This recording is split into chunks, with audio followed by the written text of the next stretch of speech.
このエピソードはライブポッドキャストを編集したものです。ライブポッドキャストは YouTube 春の日本語でやっています。リアルタイムで見たい方はぜひライブも見に来てくださいね。それではスタート。そう今日はねちょっと怖い話というかするんだけど、みんな好き？怖い話好きだよって人どれぐらいいますかね？どう？あんまりホラー映画を見る見ないとかさ、ホラーゲームするしないとかあると思うんだけどね、みんなはどうなんだろう。私はねホラーゲームもホラー映画も見ません。ホラーゲームは見る。でもやりません。怖すぎてやりません。でも好きですね、こういう怖い話みたいな。こんにちは。今日はブラジルで友達の日です。友達。はい、友達の日。友達の日って何すんの？友達と遊ぶとか、特別な、日本にそういうのないね。友達の日とかね。明日は海の日ですけど、海の日って何すんだろう。海に行くのかな。海の日と山の日があるよね、日本って。はい、ちょっと顔が疲れてる。すいませんね、ライブなのに。ちょっと理由はね、ちょっと昨日とかねスクリーンを見すぎて顔が疲れています。はい、失礼いたしました。はい、ということでね、怖い話というか、今日は怖い話でまでもいけないんだけど、実は本当にあった怖い話的なことをしたいと思います。はい、本当に怖くない、そんなに怖くないです。はい、最初に言ってくる。だから聞いてほしい。いい話というか、私は基本的にお化けとか幽霊とか、妖怪もちょっと含むんだけど、そういう話すごい好きなのね。すごい好きなの。都市伝説とかもすごい好きだし、そういう未確認生命体みたいなもの結構好きなの。宇宙人はそんなに興味ない。あんまりね、宇宙人系はそんなに興味がないんですけど、そういう科学で証明されていないみたいなものにすごいワクワクを感じる人間なんですね。だって人間がさ、まだわからないものだよ。すごく面白くない？で、いつわかるかどうかもわかんないじゃん、そういうのってね。はい、っていうので好きなんですけど、でも嘘の話とかもさいっぱいあるからさ、これ信じられねえだろみたいなのもあると思うんですけど、とにかく私はホラー系の話がすごい好きで、特にお化け系、幽霊系ですね。で、今回この話をするのは、日本には夏に怖い話をするという文化があります。理由はですね、怖い話をすると体が寒くなるんですよね。ゾクってなるじゃん。ゾクゾクってなるじゃん、怖い話って。で、鳥肌が立ったりするじゃん。ね、そうするとヒヤっていう体が冷える感覚があるので、日本では昔から暑い夏は怖い話をして涼もうみたいな文化があります。で、今日はね、7月20日ということで、お盆前なのでお盆の話をちょっとしたいと思います。お盆についての怪談話。怪談っていうのはお化けとかの話、怖い話です。はい、今日は本当にあったお盆にまつわる怪談話。で、まずお盆ってどんな季節なのってね、思った方いると思うんですけど、8月の中旬だね。ちょっと調べる。お盆っていつだ？お盆。これね、いろんなね期間があるんですけど、今年の日本のお盆は8月13から16日までです。はい。そう。お盆の期間は日本全国的には8月13水曜日から16日の4日間。ですが、地域によっては7月や9月に行われる場合もあります。はい。で、このお盆はね、結構、諸説あって、7月が本当のお盆だっていうね、沖縄とかは7月がお盆なんですけど、本当のお盆は7月だっていうね、意見とかもあるんですけどね。多分台湾とか中国とか韓国は7月なんじゃないかな。うん。はい。まあ、どんな季節かというと、亡くなった方が、この世界にやってくる。まあ、帰ってくるってことだね。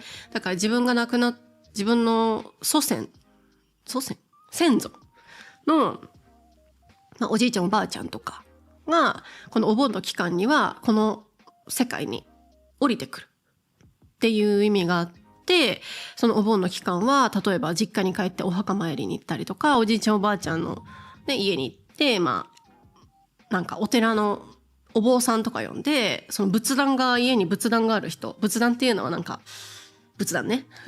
なんか、仏壇がある家は結構、近くのお寺のお坊さんを呼んでお経をあげてもらったりっていうのをするんですよ。それがお盆の季節なんですね。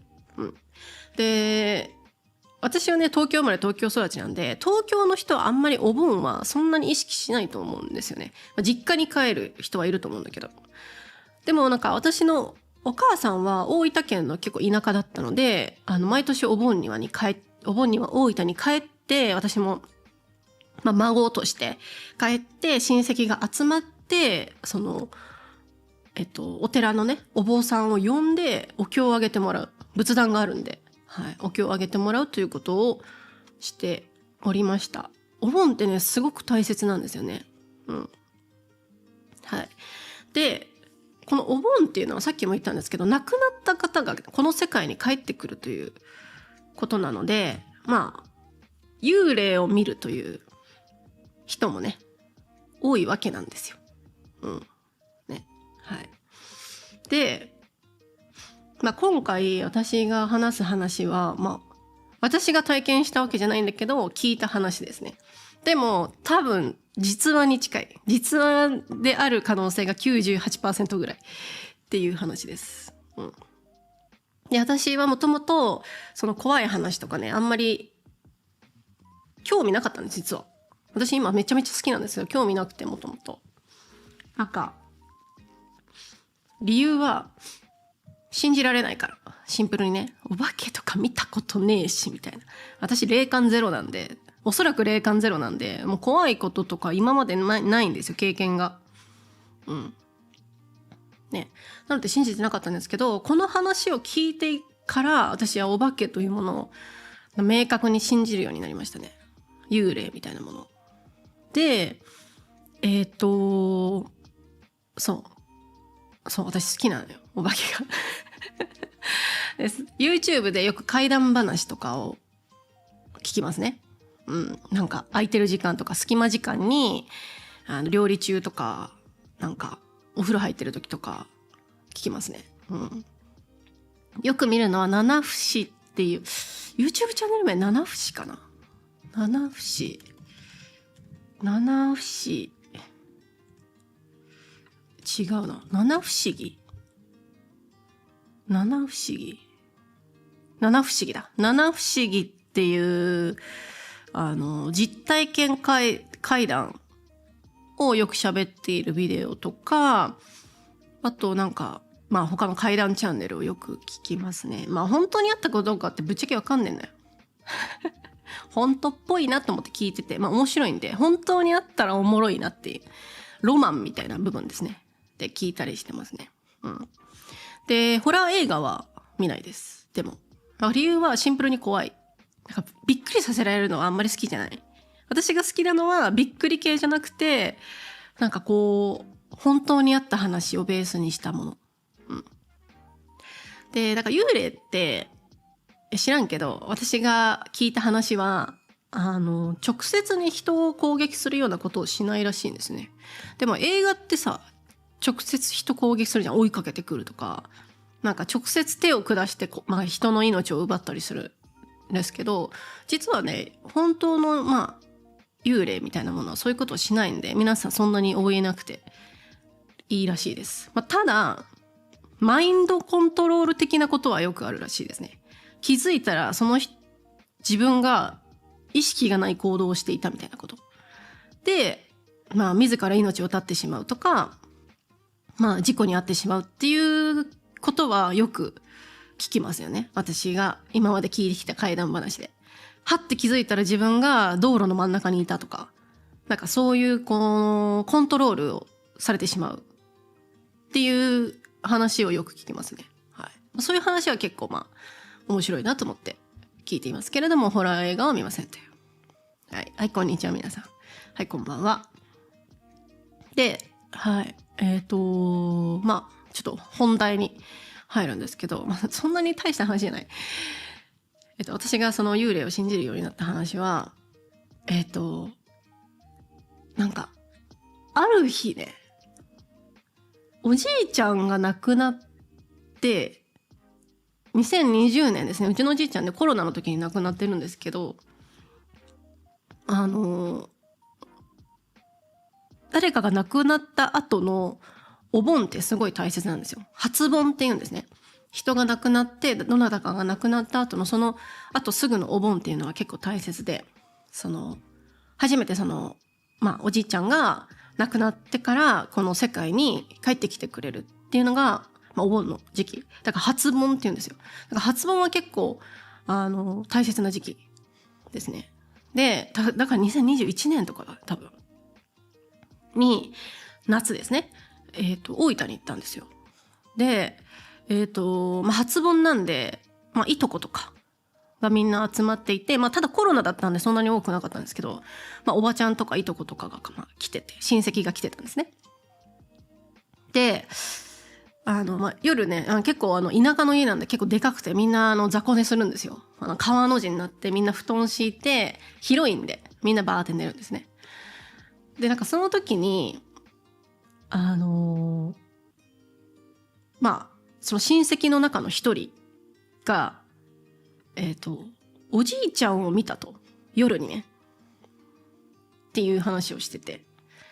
で、夜にトイレ行こうとしたら、廊下があるんですよ。そのトイレに行くためには、ちょっと暗い、本当に昔の家なんで、もう木でできてる昔の家なの。本当に、アニメとかで見るような古い家。で、庭があって、みたいな。で、そこの廊下が真っ暗で、私は小さい時からすっごい怖かったんだけど、そこでおじいちゃんを見たと言って、私はもう嘘ついてんじゃねえよ、みたいな気持ち、いや、みたいな。そんなわけねえやろ、みたいな思ってたけど、おばちゃんとか、私のお母さんとかは、来てくれたんだね、みたいな話をしてたのね。で、みんな信じるんだ、と思って。で、そんな話をしてたの。ね、おじいちゃん来たっていうね、私んとこには来てないわ、みたいな。半信半疑で。半分信じて半分信じてないみたいな感じで、私も見たことおじいちゃんみたいなことを言ってたら、いやーね、みたいな。見る人は見るんだよね、みたいなことをおばちゃんが言ってて。で、その時に、その場にいたのは、私とお母さんとおばちゃんだった。で、そういう話になったの。いや、昔からね、なんて言うんだろう。変なものを、おじいちゃんを見たって言った人は、昔からいろんなものをね、見ていたみたいな話になって、で、ちょっとこれね、実はね、あんまり言えなくて、うちの家族がもう聞いてないと思うんですけど、うちの家族が見てたら結構やばいんだけど、この話は。だからするかしないかすごい悩んだんだけど、うちの家族見てないことを祈ってね。うん。うちの家族の中で、親戚の中でもう一人、そういうお化けを見たみたいな経験をしていた人がいたらしいのね。はい。そのおじいちゃんを見たって言った人じゃない。おじいちゃんを見たって言った人は B さんとして、別の A さんが昔そういう体験があったんだよって言って。で、みたいな。いや、またと思って。で、聞いてみたら、とあるお盆の時、これはまたお盆なんですよ。とあるお盆の時に、私がまだお腹の中にいるか、もうちっちゃい時、1歳とかそのレベル、全く記憶がない時のお盆で、その A さんは私よりちょっと年が上なんで、まあ多分3歳とか4歳とか小学校前ぐらいだったと思うね。でうちのおじいちゃん家、まあ、おじいちゃんおばあちゃん家はまあ、とにかく昔の家で玄関があるんですけど、玄関はもう木の扉のね、木の扉でもう横にスライドしてガラガラガラガラって開くみたいな感じの扉、もうよく多分アニメとかいろんなので見たことあるような本当に昔ながらの扉で、結構広めの玄関があって、で玄関もなんかちょっと椅子がなんか座れるような感じになっていて、で玄関を上がるとすぐに客間があるのね。客間っていうのはまあ、お客さんが座る場所、お客さんと一緒にお話ししたりするようなお客さんを迎える場所があるのね。でそこにはソファーがあってピアノがあって、でまあなんかアンティークが飾られてるおじいちゃんの趣味みたいな、なんか棚があったりするのね。そうなんか玄関からすぐ上がると客間があるっていう状況で、その客間でみんななんかその親戚がみんな集まってお話ししてたらしいのね、ソファーで。でうちのおばあちゃんはもうなんていうの、ザおばあちゃんで、結構その、まあ、早くに亡くなっちゃったんだけど、その時はまだ生きていて、おばあちゃんはよくその近所の別のおばあちゃんたちとお話しするのがね、なんか毎日の日課だったの。で、近所のいろんなおばあちゃんたちがいつもうちに遊びに来てた。で、うちの家結構でかかったから、そう。で、いつも、玄関に来て、なんか、木村さん、木村って言うんだけど、木村さん、みたいな。こんにちは、みたいな感じでおばちゃんたちが来る。で、うちのおばあちゃんが、はいはいって言って、まあお話しするみたいな、それが日課なのね。で、私もそれ知ってた。で、だから何人かおばあちゃんは知ってる。なんか、なんとかのおばあちゃん、こんにちは、みたいな。ね。していた記憶はあるんですけど。で、そう。で、その日は、まあ、お盆だったんだよね。そうで、ソファーにこうやって座ってみんなでお話ししていた時に、その A さん、その私よりちょっと年が上のその A さんが、なんか、裏の家のおばちゃんが来てるよっつって。そう。で、裏の家のおばちゃんが玄関に来てるよっつって。で、まあ、なんか、木村さんって言ってるよっていうのを、おばあちゃんに伝えたのね。で、おばあちゃんがあらあらと思って、今日はお盆だからね、もう親戚がいるからおばあちゃんもお話ができない。でね、っていう流れのはずじゃん。なんだけど、その A さんが言っている裏の家のおばちゃんは、もう亡くなってる方だった。そう。でも、明確に、その A さんは、裏の家のおばちゃんが、玄関で遊びに来てると。で、木村さんって呼んでるよって言うの。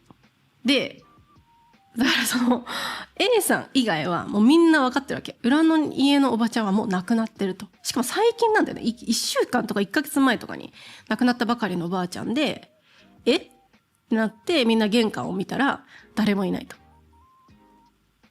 で、これはやばいと言って、で、その A さんは、どうしたのみんなみたいな。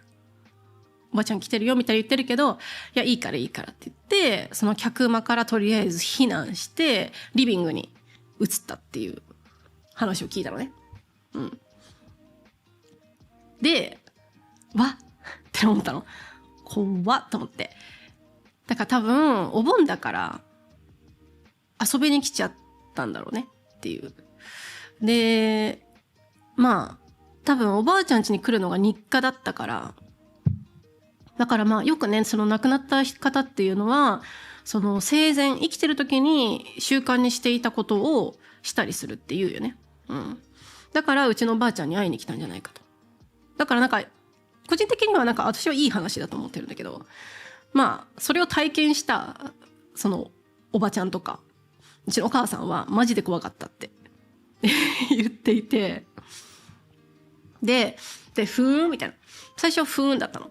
で、なんで今まで喋ってくんなかったのそんなことっつって。私もうその時もう20後半だからさ、そんな話今まで聞いたことなかったんだけどつって。そしたら、いや、理由は、これ結構ガチだから、言えなかったと。で、まあ私はもう大人だし、言うけど、A 君はこのことをまだ知らないと。で A 君は子供だったから記憶にないの、そういうことが。でそのエピソード以外にも結構そういう不思議なことを言う子だったらしいのね、その A 君は子供の時から。で A 君は確かになんか結構病弱で体が弱いタイプで、結構病弱で体が弱いタイプってそういうね、そのなんていうの、不思議体験をする人ってよくいるじゃない。だからかもしれないって言ってて、でそのおばちゃんの話は結構はっきりとだったから、そのなんていうの、そこで体験したことはこれからは言わないでおこうっていう風に決めてたんだよねみたいな話をしてて、でそうなんだっつって、だから私は20代になって初めて知ったと。みたいな。で、A 君はこれを知らないし、 A 君にはこれからもう言わないでねって言われたっていう話。結構ガチじゃないでだから私はそれを聞いて、ガチでうちの両親、親とかうちのおばちゃんがそれを A 君に隠しているし、でなんか真実味がありすぎるから、本当に幽霊って存在するんだと。で本当になんかこうなんていうの、突然と現れるとか、なんかお盆の時にはそういう魂が帰ってくるっていうのは意外に真実なのかもしれないと思って、そうでその後なんかみんなでお墓参りに行ったらしいですね、その裏のおばちゃんの、確かって言ってた。そうだから A 君は今もこの話を自分が実際に体験したことなんだけど知らないらしいですね。はい。知ると結構ショック受けちゃうから言わないでって、ね、怖いよね、自分がそういうのを見ていたっていうのを、記憶にないわけだから今はね、はい、もう今はもう30過ぎてますけど、はいっていう話でした。どうですか皆さん、信じられる？私は結構なんかうちのお母さんとかそういう話全くしないのよ。そういう お化けとか全く信じるようなね、なんかそういう年齢じゃないから、もう60過ぎてるしさ。でもなんか結構ガチめに言ってきたから、なんか真実なんだろうなと思って、ね。皆さんの中でなんかそういう不思議体験したことある人いますか？でもあんまり怖くないでしょ。なんかちょっといい話だと、私はこれいい話だと思ってる。なんか おばあちゃんの友達が会いに来てくれたっていうのはいい話だと思ってて、だからお盆の時にそのおじいちゃんを見たっていうのは意外に本当なのかなって、なんかおじいちゃんは私たちに会いに来てくれたかなってちょっと思いますね。はい。ただね、私は全くその霊感が1ミリもないんですよなんかさ、よくあるのが、なんかこういう話が好きな人ほど霊感が1ミリもないこれあるあるじゃない？こういう話が好きな人ほど不思議体験ゼロみたいな。でも私は不思議体験はしたくないです。何せ怖いからね。怖いから。でもおじいちゃんとかおばあちゃんに会いたいと思いますけど、会えるものならもう一度。でも全く知らないところで全く知らない人からの幽霊体験は恐ろしいもんだから絶対嫌だし、心霊スポットは 100% 行かない方がいい。マジで行かない方がいいと思いますね。どんな心霊スポットでも絶対に行っちゃいけないって私は思ってます。よくね、面白半分で心霊スポット行ったりする人いると思うんだけど、絶対に行かない方がいいと思うっていうのはやっぱり私はその幽霊は存在しているっていうふうに思ってるし、やっぱ幽霊、そこにその心霊スポットにいる幽霊っていうのはきっとその生前悲しい思いをした何か後悔がある人たちなんだよね。だからこの世界にずっと留まってるっていう、それがなんかいろいろあって噂になって心霊スポットになるっていうことだと思うから、そういうなんか生前のその苦しい思いをした人の気持ちをこう踏みにじるようなことは私はあんまりしたくないなという気持ちがあって、あとシンプルに怖いこれが一番でかい。シンプルに怖い。そう。でもなんか死者のね、魂をこうなんか侮辱するとか、踏みにじる行動はね、私はあんまりよろしくはないんじゃないかなと思いますのでね。はい。ってな感じです。はい、いかがでしたでしょうか。はい、ちょっとコメント読みますね。はい。全然関係ないですけど、メガネめっちゃ良くて。本当全然関係ないね。めっちゃ、ありがとう。メガネのブランド恥ずかしいよ。ゾフ。日本の安いやつだから、誰でも買えるよ。ゾフです。はい。あります。ありますっていうのは、心霊体験かな。いや、なんか、いつかさ、ちょっとこれリスナーからの心霊体験を集めて、なんか、怪談話したいな。ね。私、そういうの大好き。みんなの実体験超知りたい。しかもみんな海外じゃん。私は日本の心霊話はよく知ってるんだけど、海外のね、心霊話はまたちょっと一味違うんじゃないかと思ってますね。うん。日本だと結構幽霊とかそのお盆とか妖怪とかそういう信仰が強いけれども、海外だとまた悪魔とかまた違うジャンルで来る場合もあるじゃん。ね。それもまたおもろいなって。はい。まあ、結構私の中で最近、こういうね、心霊系の話が好きな方は、おすすめがあって、沖縄の、ユタの話は結構強烈なんで、YouTube で調べてみてください。私はヤースーさんっていう方の、沖縄のユタの、ユタっていうのは、シャーマンですね。沖縄のシャーマン。霊媒師みたいな人の、その、ヤースーさんっていう方が沖縄の出身の芸人さんなのかながよくいろんな YouTube チャンネルとコラボして、その、沖縄の話をするんですけど、これがまた面白いのよ。ぜひ見てみてほしい。そんなに日本語別に難しくないと思うからね。うん。その、ヤースーさんという方のおばあちゃんが沖縄のユタさんだった。シャーマンだったっていう話ね。で、私はあんまりシャーマンとかそんなになんかちょっと本当かみたいな。霊媒師とか、なんか幽霊とか信じるけど、霊媒師はまた別の話ね。霊媒師って嘘っぱちもいっぱいあるじゃん。詐欺みたいな。ね。モブサイコ100の霊言新たかみたいな。自称霊媒師みたいなやつもいっぱいいるじゃん。だからあんまり信じられないなと思ってるんだけど、そのヤースーさんという方のおばあちゃんの話は、度肝を抜きますね。だいぶ。マジかよみたいな。これ、マジみたいなことをよくお話しされてますね。結構信憑性高い気がしますね。ユタで、おばあちゃんの実体験で、家族みんな話を知ってるみたいなことを、そのヤスさんはなんかこう、語り継いでるみたいな。おばあちゃんの話を。はい。っていうね。シャーマンとかね、ちょっと謎強いよね。どんな経験をしてるのか一人一人ね、違うし、ね、霊言みたいな、モブサイコの霊言みたいな人もいっぱいいるからさ。ね。はい。でも皆さんは心霊スポットとか行ったことありますか？ね。日本だと心霊スポットになりやすいところは、もちろんお墓、あと廃墟ね。廃墟っていうのはもう使われなくなった建物ですね。もうボロボロになって誰も使ってないけど、取り壊さないでいる廃墟。結構なんか昔のラブホテルとか昔のカラオケとかよくその心霊スポットになりやすいんだよね。誰も取り壊さないみたいな。昔の旅館、あと昔の病院ね。病院はもう一番やばいよね。はい。廃墟ね。廃墟病院、廃墟旅館、廃墟ラブホテル。よく聞くね。廃墟カラオケ。カラオケは結構その心霊系が多いと聞きますね。ね。興味深いですね。はい。あとはトンネルね。トンネル。トンネルと、あとなんだろう。ダムね。ダム。これもちょっと怖いですね。ダム。あと山。山はね、結構日本の中では山はかなりスピリチュアルな場所として言われているので、何が起こるかわからないのが山。それそうだよね。山だから。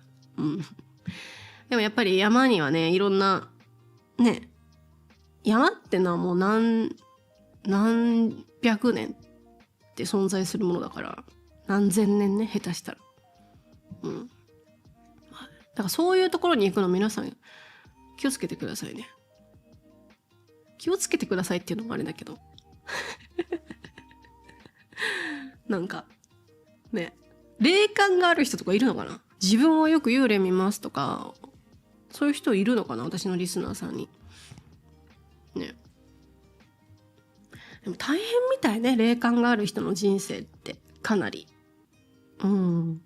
私もなんかあんまり信じてなかったけど、最近は信じるようになったけど、なんか生きづらいみたいね、霊感ある人って本当に。っていうね。いや、それそうだよね。周りには見えてないものはさ、常日頃見えてるってさ、恐ろしくない？で、ターゲットにされやすいんだよね。取りつかれやすいとか言ったりするよね。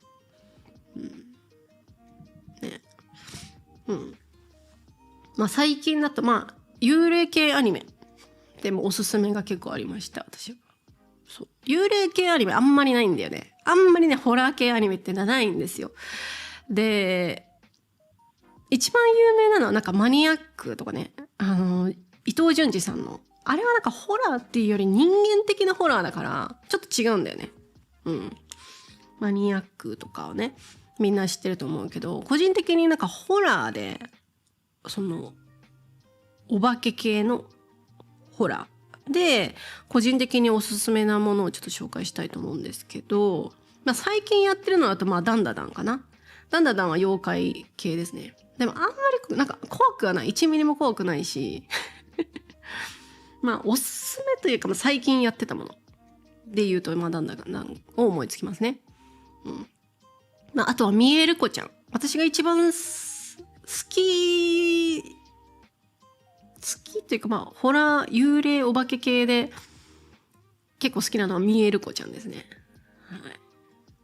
ちょっとセクシーなんだけどなんでセクシーなのって感じなんですけど、ちょっとセクシーだけど普通に怖い。なんか幽霊が見えてしまう女の子の話ですね。ミエルコちゃんです。はい。シーズン2出たのかな、確か。まだ見てないんだけど普通に好きですね。あとダークギャザリングですね。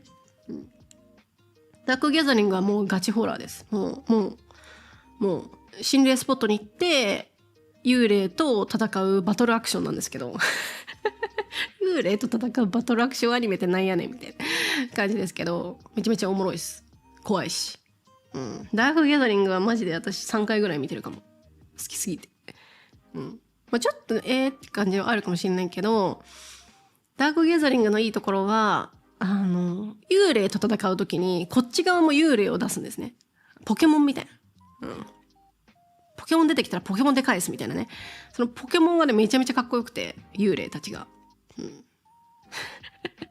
何言ってんのはるかさんって思うかもしれないですけど、見てみてください。ダークギャザリングぐらいかな。ホラー系ってあんまりでもない。思いつかない。ホラーアニメね。妖怪系とかだったらね、いくつかあるけどね。夏目友人帳とか、怖くない、めちゃめちゃいい話だけど、夏目友人帳は結構日本のね妖怪とかに関する考えとかを知ることができますね。夏目友人帳。あとは最近やるヌーベイとかね。ヌーベイは妖怪ですね。リメイクですけどホラーですね、あれも。でも子供向けなんでそんなに怖くないですけど、たまにめちゃめちゃ怖いですね。ヌーベイ好きです。はい。ということで、コメントちょっと見ます。そのゲームポッドキャストゆうさんはめちゃめちゃ楽しいですね。ゲームポッドキャスト聞いてくれてるんですね。ありがとう。すべてエピソード聞きました。ありがとうございます。確かにね、ゲームで言うと最近プレイしたのが都市伝説解体センター。都市伝説解体センター。これは幽霊系っていうよりは都市伝説系。ちょっと怖いのミステリーですね。ちょいホラーミステリーのビジュアルノベル。これ面白かったですね。ゆうゆうさんとのチャンネルでも私紹介してるんで、はい。まだアップされてないかな、そのエピソード。もうちょっとで聞けるかな。はい。都市伝説解体センターは激おすすめ。個人的にめちゃめちゃ好きだった。刺さった、だいぶ。ビジュアルノベルってあんまり私やらないんだけど、ゲームってよりはなんかアニメみたいだからね。あんまりやらないんだけど、今回のその都市伝説解体センターはマジでやってよかったって思う満足度でしたね。ということで今日はこんな感じで締めさせていただきたいと思います。まあ皆さんはこの話を聞いてどう思いましたかっていう。私みたいに本当になんか今まで幽霊を信じてなかったけどちょっと信じるようになったみたいな人がいたら嬉しいなと思います。はい。でも幽霊は別に怖いもんじゃないからね。怖い人もいるけど怖いもんじゃないからね。マジで。そしていつか自分たちも幽霊になるもんで。そう考えるとそんなに怖くないね。自分もいつかなるかもって思うとあんまり怖くないというか。そういやそうなんだよ。私幽霊怖くないんだよね。なんか心霊スポットとかはちょっと怖いけど、なんかもう慣れたのか分かんないけど心霊話聞いても全然よく寝れる。なんか昔はそうじゃなかったけど、なんかね不思議なことにね、なんか信じれば信じるほど怖くないみたいな気持ちあるか。多分自分の中で興味の方が強いからだと思う。怖いより。はい。皆さんはいかがでしょうか。はい。まああとホラー小説もね結構おすすめなんで、私が前にポッドキャストで紹介したようなホラー小説ね、背筋さんっていう方が書いているホラー小説は基本的におすすめですね。なんかな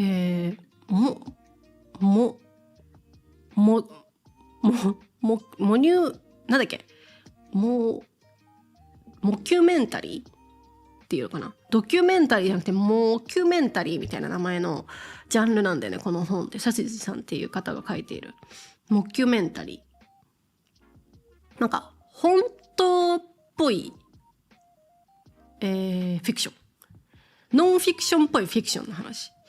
そう、ドキュメンタリー風に書いてある。だけど全部、ノンフィクション。